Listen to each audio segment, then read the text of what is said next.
Is China ready to cancel more soybean shipments? And where commodities are headed in the ceasefire negotiations? Jerry Giddell is ready to assess all of that and more right here on Connected Farmer, your channel to keep you up to date with the latest trends in agriculture and livestock.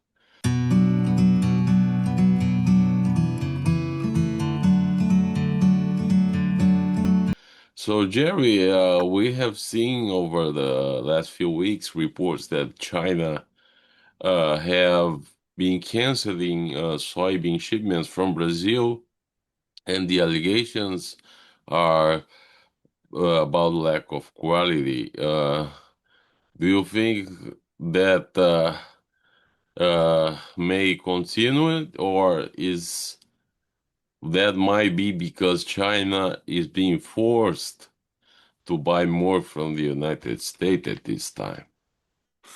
Oh, I think to some extent the quality issues that they were pointing to here when this year's harvest was kind of wet in Brazil initially here, and that I think was really the key question from there because I kind of feel like they still want to have Brazil as their major source of soybeans, and the fact that usually despite the transportation costs and that is still in, less expensive than the U.S.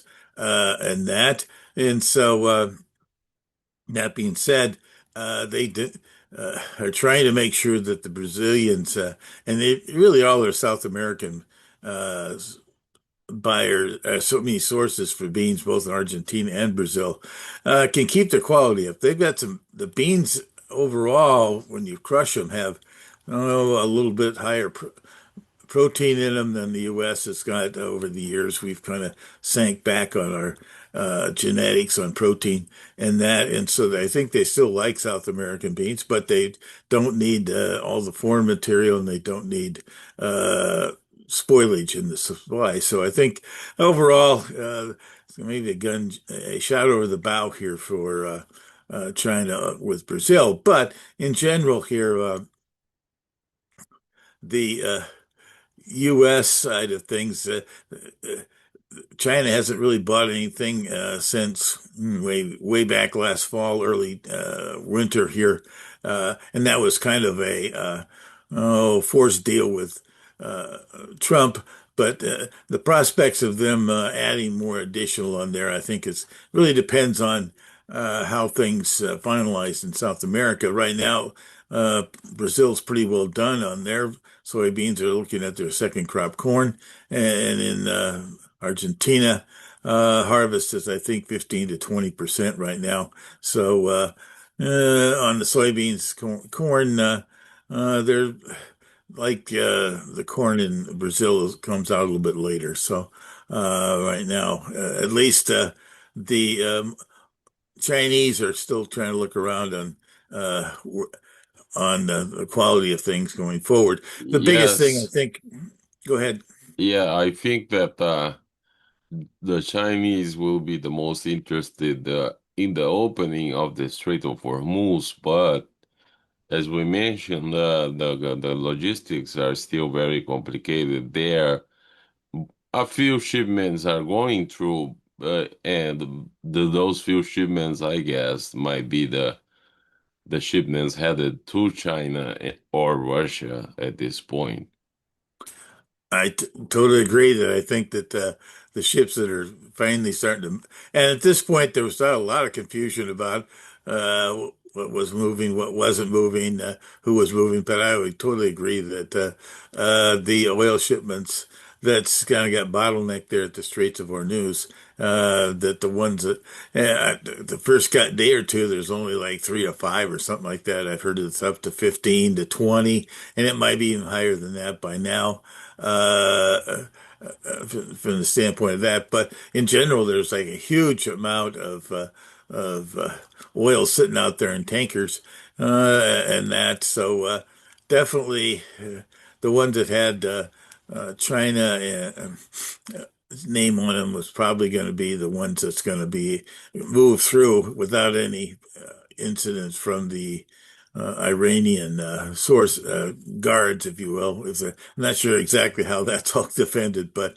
that all being said, that's definitely the logical situation there on that. Yeah, right now the Iranians in the U.S. are in Pakistan here, uh, trying to begin some negotiations. I kind of hope something happens, but I guess I'm somewhat pessimistic that the two sides are going to come together here with any meaningful scenario here, because I don't sense that the Iranians are going to give up their uh, uranium type situations to cut off their expansion of nuclear power, which slash could be a nuclear bomb, and that while uh, the U.S. And President Trump seems to think that's needs to happen for any kind of peace accords. But maybe there could be agreement, I suppose, but I'm not sure that it will. The finalization will really come along. That's another part of this thing. That's kind of what's happened here with the misunderstanding, I guess, about Lebanon. I don't know. The U.S. never proposed that scenario, but then all of a sudden the Iranians were trying to protect their Hezbollah connection there in Lebanon, and boom, uh, things have slowed down a little bit there on that versus where it was earlier, but that's still a hot topic, and I don't know. Right now, at least their meeting probably starts this weekend, and we'll see what happens out of the talks that are between the U.S. and Iran. That's probably the next big Yes, market and there. on Friday we have had the rally that I mean this situation has generated a rally at least for soybeans 10 cents up. Yes, yeah. So that, interestingly enough, corn and all these markets have been on the defensive because of the talk about peace breaking out in the Mideast.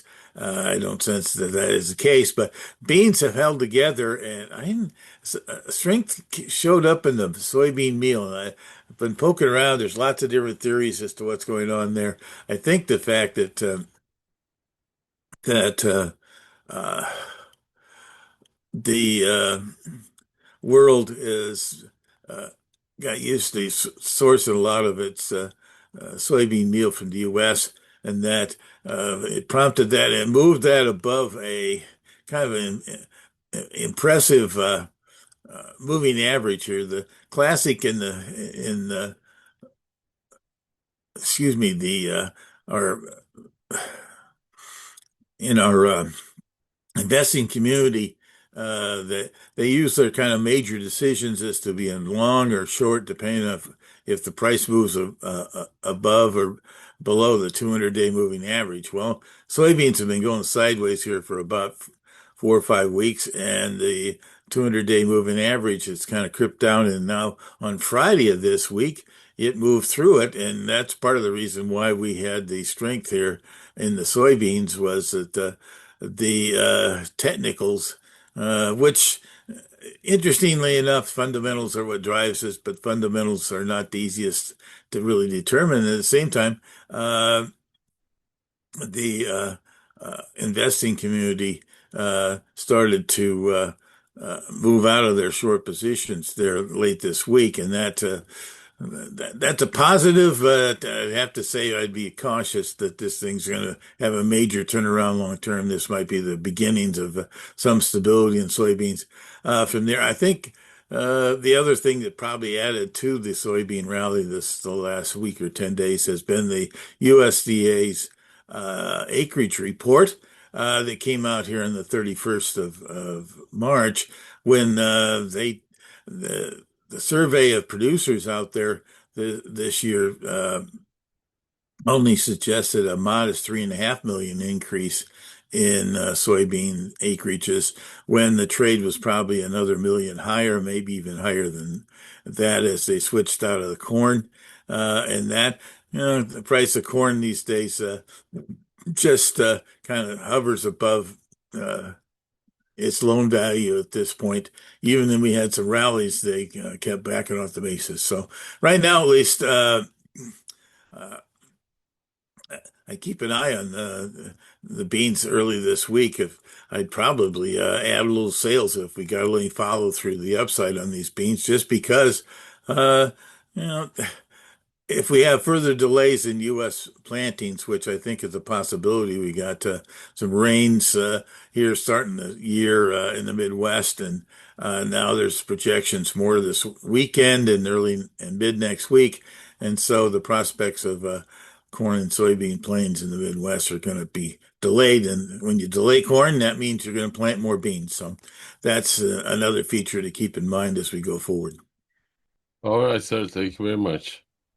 Well, we'll keep a close eye on these international situations, and we'll also keep an eye on the where the Midwest rain activity is to see if we get much plantings going on. But it looks like we're at the mercy of what might or might not come out of the talks there between the Iranians uh, and the uh,